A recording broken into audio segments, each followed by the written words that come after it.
امروز اومدیم با آموزش این که چطور کارت‌های قفل شده همستر رو باز کنیم. خب همینجور که میدونید من آموزش 16 خرداد گذاشتم که چطور 6 میلیون کد 6 میلیون سکه دریافت کنیم. خب این تا 10 ساعت، الان من اینجا 19 ساعت، ولی تا 10 ساعت اینا وقت داره. اگه به فردا نرسید که امروز 6 میلیون رو دریارید، من لینک کانال تلگراممون رو توی دیسکریپشن براتون میذارم. عضو شید. من هر روز کارت ها و کد مرسا رو واسهتون میذارم که 6 میلیون استخراج کنید، دریافت کنید. پس حتما عضو کانال تلگرامم بشین. خب من کامبوهای 16 خرداد رو براتون گذاشتم که چطور 5 میلیون کد 5 میلیون سکه دریافت کنید. اینجا 3 تاش هست. خب بعضیا به پیام دادن ما نمیتونیم، برامون قفله. خب امروز میخوایم آموزش داشته باشیم ببینیم چطوری کارت های قفل شده همستر رو باز کنیم. اول وارد همسترتون بشین و اون رو پلی کنید، صبر میکنید. خب بعد اینکه بالا اومد من میام تو قسمت ماین.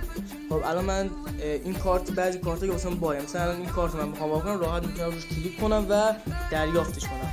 الان مثلا این کارت استاکینگ، الان این کارت برای من قفل، میگه باید این KYC رو لول 7 کنید. دوستان توجه کنید که نباید اینجا مثلا این لول 7 بشه تا براتون این کارت وا بشه. اینجا نوشته که KYC، کارت KYC رو لولش رو 7 کنید. خب ما میگردیم دنبال کارت KYC که بخش سوم است احیانا. آره ببین الان این کارت KYC رو من لول 7 میمونم که بتونم استاکینگ رو براتون باز کنم. خب من اینجا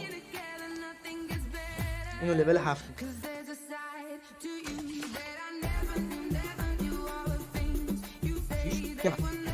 خب من الان KYC رو لول 7 کردم. الان برگردم به مارکت، میبینیم که برای من استاکینگ وای، میتونم روش کلیک کنم و این استاکینگ رو بخرم. خب یک روش اینجوری بود که مثلا میگه چی کارتایی رو باز کنیم.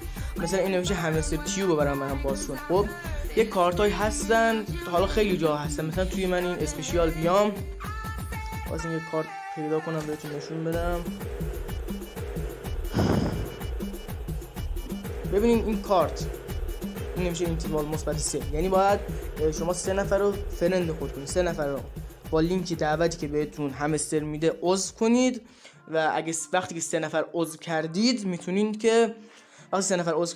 که این کارت رو دریافت کنید. دو مدل میتونید دریافت کنید. مثلا الان این نوشته باید 9 نفر بیاری، این نوشته باید 5 نفر رو فرند بیاری، دوست بیاری. بعد مثلا این کارت نوشته باید مارجین تریدینگ X5 کنی، یعنی اینو کارتو به لول 15 بدی تا من میتونم برات این کارتو باز کنم. در رابطه با اینکه مثلا این گفته 9 نفر 9 تا دوست باید بیاری، چطور بیاریم؟ این وسط بخش فرند کلیک میکنیم.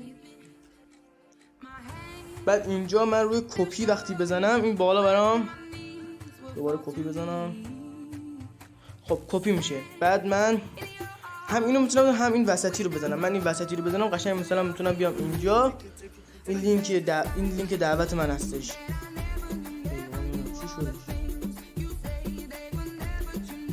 حالا اینکه کپی کردم من میزنم، من اینجا اینو میگیرم پیستش میکنم. الان این لینک دعوت همستر من هست، اینو من واسه دوستان میفرستم.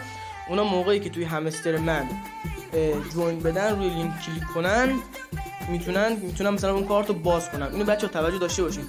مثلا من الان این همستر رو که الان دارم، اگه یک نفر دیگه مثلا شما برای من لینک بفرستید من روش کلیک کنم، اون تو فرندای من نمیاد. اون شخص حتما باید از قبل کلا توی چیزا نباشه، کلا توی همستر نباشه تا بتونه بیاد زیر مجموعه شما. خب به این دو مدل میتونید شما کارتاتون رو وا کنین. امیدوارم از این آموزش خوشتون اومده باشه، تونسته بودم بهتون کمک کنم.